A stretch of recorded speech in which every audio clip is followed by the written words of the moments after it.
ಪುರಸಭೆ ನಿರ್ಲಕ್ಷ್ಯಕ್ಕೆ ಮನೆಗಳಿಗೆ ನುಗ್ಗಿದ ಚರಂಡಿ ನೀರು. ಪುರಸಭೆ ಅಧಿಕಾರಿ ವಿರುದ್ಧ ಸಾರ್ವಜನಿಕರ ಆಕ್ರೋಶ. ಚೌಡೇಶ್ವರಿ ಗುಡಿಯಿಂದ ಬಾಯ್ಸ್ ಹೈಸ್ಕೂಲ್ ವರೆಗೆ ಚರಂಡಿ ವರ್ಷಕ್ಕೆ ಒಂದು ಬಾರಿ ಸ್ವಚ್ಛತೆ ಮಾಡುತ್ತಿರುವ ಅಧಿಕಾರಿಗಳು. ಮಾನ್ವಿ ಪಟ್ಟಣದಲ್ಲಿ ಚರಂಡಿ ತುಂಬುವ ಮುನ್ನವೇ ಅವುಗಳನ್ನು ಸ್ವಚ್ಛಗೊಳಿಸುವಲ್ಲಿ ಪುರಸಭೆ ಅಧಿಕಾರಿ ಪರಶುರಾಮ್ ದೇವಮನೆ ಸಂಪೂರ್ಣ ವಿಫಲರಾಗಿದ್ದಾರೆ ಎಂಬ ಆರೋಪ ಕೇಳಿಬಂದಿದೆ. ಶನಿವಾರ ಸಂಜೆ ಸುರಿದ ಭಾರೀ ಮಳೆಯ ವೇಳೆ ಪುರಸಭೆಯ ಆಡಳಿತ ವೈಫಲ್ಯ ಬಯಲಾಗಿದ್ದು, ಚರಂಡಿ ನೀರು ರಸ್ತೆಗಳ ಮೇಲೆ ಹರಿದು ನೇರವಾಗಿ ನಿವಾಸಿಗಳ ಮನೆಗಳಿಗೆ ನುಗ್ಗಿ ಜನರು ಸಂಕಷ್ಟ ಅನುಭವಿಸುವಂತಾಯಿತು. ಕಳೆದ ಒಂದು ವರ್ಷದಿಂದ ಪಟ್ಟಣದ ಹಲವು ಭಾಗಗಳ ಚರಂಡಿಗಳನ್ನು ಸರಿಯಾಗಿ ಸ್ವಚ್ಛಗೊಳಿಸಿಲ್ಲ ಎಂದು ಸ್ಥಳೀಯರು ಆರೋಪಿಸಿದ್ದಾರೆ. ಚರಂಡಿಗಳಲ್ಲಿ ಕಸ ಮತ್ತು ಹೂಳು ತುಂಬಿ ಸಂಪೂರ್ಣ ಬ್ಲಾಕ್ ಆಗಿರುವುದರಿಂದ ಅಲ್ಪ ಪ್ರಮಾಣದ ಮಳೆಯಲ್ಲೇ ಕೊಳಚೆ ನೀರು ಮನೆಗಳಿಗೆ ನುಗ್ಗುತ್ತಿದೆ.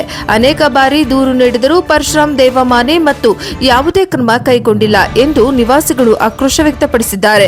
ಪುರಸಭೆ ಅಧಿಕಾರಿಗಳ ಬೇಜವಾಬ್ದಾರಿಯಿಂದ ಬೇಸತ್ತ ಸ್ಥಳೀಯ ನಿವಾಸಿಗಳು ತಮ್ಮ ಸ್ವಂತ ಖರ್ಚಿನಲ್ಲೇ ಡ್ರೈನೇಜ್ ಸ್ವಚ್ಛಗೊಳಿಸಿದ್ದು, ಈ ಅವ್ಯವಸ್ಥೆಯ ವಿಡಿಯೋಗಳನ್ನು ಸಾಮಾಜಿಕ ಜಾಲತಾಣಗಳಲ್ಲಿ ಹಂಚಿಕೊಂಡಿದ್ದಾರೆ. ಕನಿಷ್ಠ ಈ ವಿಡಿಯೋ ನೋಡಿದರೂ ಅಧಿಕಾರಿಗಳಿಗೆ ನಾಚಿಕೆಯಾಗಲಿ ಎಂದು ಸಾರ್ವಜನಿಕರು ಕಿಡಿಕಾರಿದ್ದಾರೆ.